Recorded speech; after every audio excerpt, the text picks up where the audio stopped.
Ils sont un élément incontournable de la culture pop, utilisé dans les films, les séries, la musique et la publicité. Dans cette vidéo, je vais vous montrer comment créer des néons animés avec DaVinci Resolve. Hello tout le monde. Et oui, on se retrouve une nouvelle fois pour un tuto court et efficace. Alors, pour créer un effet néon, ce qu'il faut, c'est aller dans la partie fusion. Et pour cela, ce qu'il nous faut, évidemment, c'est une composition. On va dans la partie effet, dans l'onglet effet, et on attrape une composition fusion qu'on glisse directement dans notre timeline. Alors, en fonction de vos paramètres d'origine, normalement, votre composition fait de base 5 secondes. Mais si vous voulez réduire ou augmenter sa durée, c'est à vous de le décider. Moi, je vais la laisser sur 5 secondes juste par facilité. Vous la sélectionnez, vous rendez donc dans Fusion. On place notre Media Out un petit peu sur le côté, ou vous cliquez sur la molette de la souris et vous vous déplacez comme ceci. Et on va directement ajouter un texte. On peut le relier si on veut. Vous écrivez ce que vous désirez. Vous ajustez bien évidemment la taille si vous le voulez et vous choisissez une police d'écriture. Alors il y a des polices d'écriture qui sont d'origine adaptées pour ce type d'effet.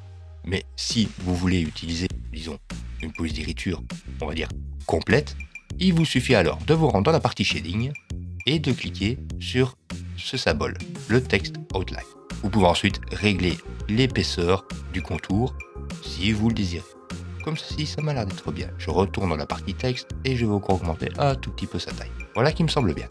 Et c'est maintenant qu'on va donner un effet néon. Vous sélectionnez votre texte, vous appuyez sur CTRL par espace et vous écrivez Glow, G-L-O-W. Vous le sélectionnez et vous l'ajoutez. Vous voyez, on a déjà une toute petite lueur qui s'est formée tout autour. Pour avoir un meilleur visuel, je vais ajouter un background. Donc je vais prendre un background ici. Je raccorde la sortie de mon background à la sortie de mon glow pour créer un merge. Et on voit que nos entrées sont inversées. Nous avons le background sur la partie de devant et nous avons notre texte sur la partie arrière. Là, vous pouvez déconnecter et reconnecter en manuel si vous le désirez, ou vous sélectionnez votre merge, vous appuyez sur CTRL-T et on inverse les connexions. On sélectionne le glow. On retourne dans la partie inspecteur et là, on a ses paramètres. On peut augmenter la taille de la lueur. Par exemple, vous pouvez l'augmenter à fond si vous le désirez, mais vous pouvez même aller au-delà. Par exemple, ici, il est sur 100, je pourrais le mettre sur 200. Et vous voyez que ça a augmenté. Mais en plus de ça, on peut même cumuler les effets. Je pourrais rajouter un glow au glow. Et donc, CTRL par espace, je sélectionne mon glow. Vous voyez que la lueur s'est un petit peu intensifiée. Si je le désactive, vous voyez la différence. Je pourrais réduire un petit peu le blend juste ici et encore augmenter sa lueur. Ainsi de suite et ainsi de suite. Mais ça, cet effet-là, moi, je ne suis pas vraiment fan. Je vais repartir de zéro comme cela et je vais me dire, tiens, le fond noir, je ne l'aime pas spécialement. Je vais plutôt ajouter un mur. Donc, je vais dans ma bibliothèque de médias. Ici, auparavant, j'ai importé un JPEG d'un mur, mais si vous n'avez pas encore, vous faites clic droit, importer média et vous allez rechercher sur votre ordinateur. Vous l'attrapez, vous glissez dans la partie composition et vous le raccordez au merge. Par contre ici, il n'est pas à la taille de ma timeline, ce n'est pas grave, je le sélectionne, CTRL par espace, RES et j'ajoute un resize. Et maintenant, il est passé en 1920 par 1080. Je remets en bonne position sur Fit et je me dis, tiens, il est quand même un petit peu clair ce mur. Je vais quand même en profiter en même temps pour réduire un petit peu son éclairage. Je sélectionne le resize pour ajouter un nœud juste après et je clique ici sur le color corrector. Je vais réduire un petit peu le brightness, peut-être un petit peu le gain. Voilà. Et là, on est déjà un tout petit peu dans la pénombre. On verra mieux notre effet glow. Je sélectionne maintenant mon texte. CTRL par espace, j'ajoute un glow. Je vais peut-être même augmenter un petit peu la diffusion de sa lueur. À ce glow, je vais ajouter un color corrector afin de modifier sa couleur si je le désire. L'effet, je ne le trouve pas assez fort, donc je vais rajouter encore un glow dessus, mais il faut savoir qu'on n'a pas que le glow. Il y en a plusieurs. Si on va dans la bibliothèque d'effets, dans la partie Tools, dans le Blur juste ici, nous retrouvons notre glow, mais aussi le Soft Glow et le X-Glow. Vous pouvez bien évidemment en rajouter. En plus, comme il y a le Fast Expo Glow que vous pourrez retrouver chez Reactor. Je vous mettrai le lien en description. Vous installez Reactor, vous cliquez sur le Fast Expo Glow, vous l'installez et vous l'aurez en plus. Ici, je vais peut-être utiliser un Soft Glow. Je maintiens Shift et je l'ajoute à ma composition. Je rappelle, je l'ajoute à la suite de mon texte. Pourquoi? Parce que tout ça, c'est juste notre texte. Là, nous avons notre fond et le media out, il représente tout simplement notre composition fusion. Je vais ranger un petit peu ça, voilà, et lui le mettre au-dessus. Le soft glow, maintenant, je peux le sélectionner, augmenter un petit peu le gaz si je le désire. Maintenant, ce qui serait cool, ce qui serait encore plus cool, ce serait d'ajouter des petits scintillements comme il y a sur certains néons. Et pour ça, on peut ajouter un Flicker Addition. Contrôle barre espace, FLIC, et vous ajoutez le Flicker Edition. Vous le sélectionnez, vous allez dans l'inspecteur, et là, vous avez ces paramètres. Sa douceur, par exemple, je pourrais la réduire au maximum, car je ne veux pas qu'il y ait une différence de lueur variable, qu'on voit vraiment variable en fait. Je veux que ce soit net. L'échelle aléatoire, je vais le laisser comme ça. La durée de pause, je vais la réduire. Je veux que ce soit rapide. Les intervalles, toutes les 5 images, on va peut-être même dire toutes les images. Et regardons un petit peu ce que cela donne. Vous obtenez ceci. Si vous voulez changer et que vous voulez un petit peu plus de rapidité, vous augmentez la rapidité ici, le speed, et on obtient cela. Si évidemment c'est trop fort pour vous, vous pouvez encore réduire certaines choses. Mettre les pauses un petit peu plus longues, augmenter un peu le smoothness, et peut-être diminuer le range. Et vous voyez, c'est déjà beaucoup plus rapide, et ça ressemble à un vieux néon. Maintenant, ce que l'on peut faire, c'est ajouter un effet comme si le néon s'allumait. Et pour ça, on va partir du départ, c'est toujours mieux. On va sélectionner notre texte, inspecteur, partie texte, et on descend jusqu'au write-on. Alors là, vous pouvez le faire apparaître de plusieurs manières. Vous pouvez le faire s'allumer lettre après lettre, et donc dans ce cas-là, vous placez des points clés à 0 comme ceci, parce que nous sommes à 0 dans la timeline. À la deuxième image, on va faire apparaître la première lettre. À la quatrième, on fait apparaître la deuxième, donc on avance jusqu'à ce qu'elle apparaisse. Et puis là, on va faire s'accélérer un petit peu les choses. On va faire image par image. On va à la cinquième, puis à la sixième, et ainsi de suite. Pas besoin d'aller dans les splines. Ici, on parle de néon, on n'a pas besoin de douceur spécialement. C'est brut. Ce qu'il nous faut, c'est un résultat rapide et saccadé, comme ceci. Par contre, voir un texte apparaître comme ça dans le vide, c'est franchement nul. Ce que je vais faire moi, c'est copier mon texte ici. Je vais le sélectionner, copier, je clique dans l'espace vide, coller, et je vais l'ajouter entre ma partie texte et entre mon fond, donc dans cette partie-ci. Je l'attrape, je vais écrire un merge, il est encore une fois inversé, c'est pas cool, CTRL T, et ce que je vais faire, je vais carrément supprimer dans le write-on ici, les points clés que nous venions d'ajouter. Donc je vais enlever le remove text write on end, et je vais même régler un petit peu la couleur de ce texte pour qu'il corresponde, on va dire, un peu plus à du vert. Partie inspecteur, dans color, je vais tout simplement mettre une couleur qui ferait penser à un néon vert qui serait éteint. Comme ceci, ça m'a l'air d'être bien. Le résultat, le voilà. Maintenant, que pourrait-on rajouter en plus? Un câble peut-être. Alors pour cela, il vous faut un polygone. On va directement créer la forme. Disons que voilà, il fait comme ceci. Mais je peux augmenter la bordure, on ne verra rien du tout. Pour cela, je vais ajouter un background. Je le raccorde et puis je le merge. Là par exemple, j'ai fait ma bordure un petit peu trop grosse. On va réduire un petit peu la taille du câble. Voilà. J'aimerais bien en plus lui donner une petite couleur par rapport à l'éclairage ici. Donc si je veux le background, je peux aller dans le type color et choisir sur gradient. Vous voyez, comme ceci, on peut faire varier la couleur. Moi, je vais plutôt me mettre dans ce sens-ci, réduire au maximum, et sur le blanc, mettre une petite touche de vert. Si vous voulez vraiment donner du réalisme en plus à ce câble, au background, vous lui ajoutez des ombres, comme par exemple CTRL barre espace, drop shadow, et je vais lui mettre une ombre qui sera très dure. Donc le blur, je vais le réduire. Le drop distance, on va le réduire un petit peu, mais pas trop. Et on va choisir un angle qui permettra de donner une ombre. Comme ceci, ça m'a l'air d'être bien. Je vais encore diminuer le blur et augmenter la force de l'ombre.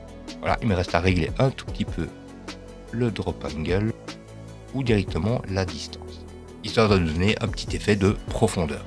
Et nous obtenons ceci. Mais on peut bien évidemment aller encore un petit peu plus loin. Je vais supprimer tout ce qui est câble. Le mur du fond, je ne veux pas, je veux rester dans le noir. J'enlève le resize aussi. Le color corrector, j'en ai plus besoin. Je vais rajouter le background noir. Je remets tout en position. J'appuie sur Fit. Mon texte éteint, je le garde un petit peu plus loin. Je vais me redonner un petit peu d'espace. Et ici, je vais donner une lueur supplémentaire à mon néon. Pour cela, je vais ajouter un miroir. CTRL barre espace, mirror. Vous le sélectionnez. Vous l'ajoutez juste après votre partie texte. Donc ici, en l'occurrence, c'est juste après le Feature Addition. Mon miroir, je le sélectionne. Je l'ajuste. Si vous ne voulez pas le faire en manuel, vous pouvez aussi le faire dans l'inspecteur. Donc ici, l'angle, je vais le mettre directement sur 90 degrés. Le Y, je vais le descendre un tout petit peu, peut-être même encore un peu. Et à tout cela, je vais ajouter un flou. Je sélectionne mon miroir. Ici, dans les flous, je vais plutôt choisir un flou gaussien. CTRL par espace, G, A, U. Je sélectionne mon flou gaussien, je l'ajoute.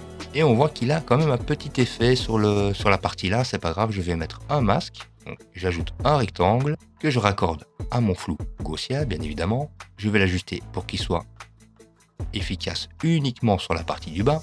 Et ensuite, je peux augmenter ou non, en le sélectionnant et en allant dans l'inspecteur, le flou ou le diminuer. Moi, j'aime bien qu'il soit bien diffus. On va laisser comme ça. Le rectangle, on voit bien qu'on a une démarcation bien nette juste là. C'est pas grave, on le sélectionne. On va dans le Soft Edge et on augmente un tout petit peu. Par contre, j'ai tellement augmenté qu'on commence à bien voir les lettres là en dessous. C'est pas grave, je le rediminue un peu. Et vous faites vos réglages jusqu'à obtenir quelque chose de satisfaisant.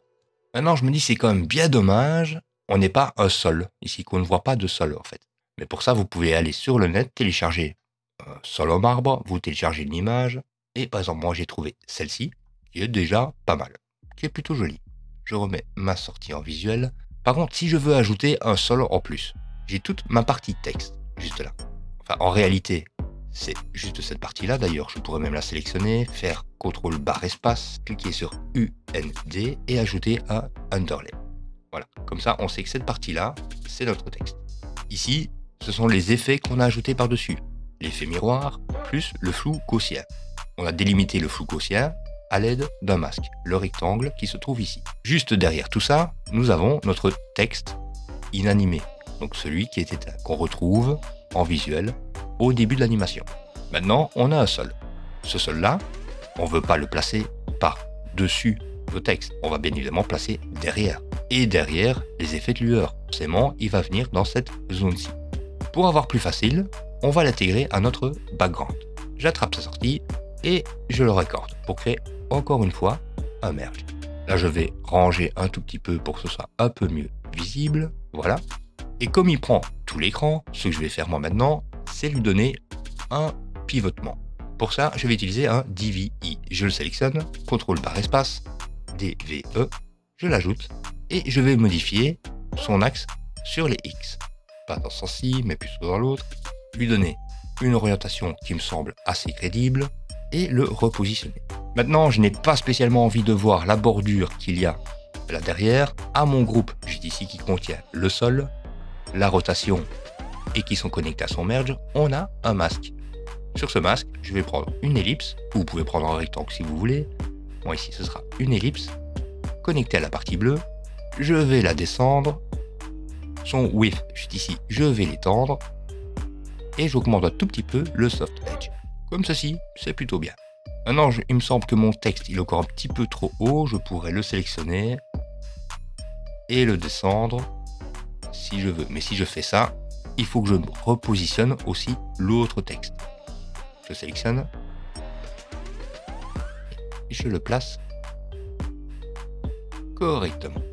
Là, on commence à revoir un peu plus, mais c'est vraiment pas grave parce que plus la lueur est forte, plus c'est clair. Donc ça, c'est magnifique. Mais je me dis, tiens, c'est quand même bizarre, j'aimerais bien encore rajouter un petit peu plus de sombre dans le sol. Je trouve encore trop clair. Vous pouvez bien évidemment ajouter un color generator, mais on va plutôt agir de manière générale. Ici, je vais déplacer mon texte, et donc entre ce texte-là et entre le fond, je vais rajouter encore une fois un background. Un background juste ici, je l'amène dans cette partie-là, je le connecte au merge 2 pour recréer encore une nouvelle fois un merge, je sélectionne le background, et regardez, si je le mets la couche alpha à 0, c'est comme s'il n'y avait rien. Mais si j'augmente un tout petit peu, on commence à assombrir toute l'air qui entoure notre texte. qui fait qu'au final, on peut obtenir ceci comme résultat. Et encore, là, je vous ai fait un démarrage avec le write-on, mais si vous voulez tout faire allumer d'un coup, vous avez le choix aussi. Vous pourriez tout simplement sélectionner votre texte, laisser le write-on complet, et dans la partie shading, à ce moment-là, vous jouez sur l'opacité. Donc vous le laissez à 0 au départ, à la deuxième image, vous le mettez à 1, et puis vous redescendez, vous passez à une deuxième, et ainsi de suite, ce qui le fera clignoter au complet, de plus en plus vite, en fonction des points clés, au final être allumé. Comme ceci. Et pour finir, vous n'êtes pas obligé non plus d'utiliser des textes. Je pourrais attraper mon texte juste ici, le sortir de ma composition, enfin de mon underlay, je le déconnecte, je vais aussi déconnecter ce texte-là, et déconnecter le merge, c'est toujours mieux, et je peux tout simplement ajouter un PNG. Je le relis, ici je vais retirer ce merge-là parce qu'il me pose problème, et je vais reconnecter. Je vois qu'il n'est pas à la bonne taille, je le sélectionne, je lui ajoute un transform, je réduis un petit peu sa taille, et je le repositionne. Et là pareil, si vous trouvez que les glows sont un petit peu trop forts, c'est à vous de diminuer pour obtenir la lueur qui vous plaira le plus. Et pour terminer, on peut aussi faire ça avec un polygone, de la même manière où j'ai ajouté un câble tout à l'heure, et à ce moment-là, c'est comme si on ajoutait tout simplement un néon, un tube néon. Je vais prendre un polygone, je vais dessiner peut-être juste une ligne droite, voilà, un trait. Je dis que j'ai terminé, voilà. Je vais lui ajouter un background pour donner de la matière. En même temps, je vais en profiter pour les raccorder et je vais augmenter un petit peu la bordure. Mon background maintenant, je vais le mettre en blanc, histoire qu'on le voit bien. Il n'est pas bien positionné, je lui rajoute un transform. Et maintenant, avec mon color corrector, je me retrouve avec un néon que je peux modifier à ma guise. Imaginez le genre de scène que vous pouvez créer grâce à cela. Moi, honnêtement, je préfère vous laisser à votre imagination. Là, je vous donne les outils. Maintenant, c'est à vous de créer ce que vous voulez. Et voilà, c'est déjà terminé. N'hésitez pas à lâcher un petit pouce vers le haut si vous avez appris quelque chose, à vous abonner si ce n'est pas encore déjà fait. Vous pouvez aussi aider la chaîne en participant via le compte Ko-fi. Et d'ailleurs, un grand merci à tous ceux qui l'ont déjà fait. J'ajouterai en plus que si vous voulez faire un petit achat chez Motion VFX, n'hésitez pas à passer par mon lien, s'il vous plaît. Tout ça, bien évidemment, pour terminer sur les mots de la fin. Portez-vous bien et à la prochaine. Ciao, ciao. Viens, tu suis la belette. Allez, allez, chaînon, viens, allez, viens, viens, viens, on y va, allez, allez, vite, vite.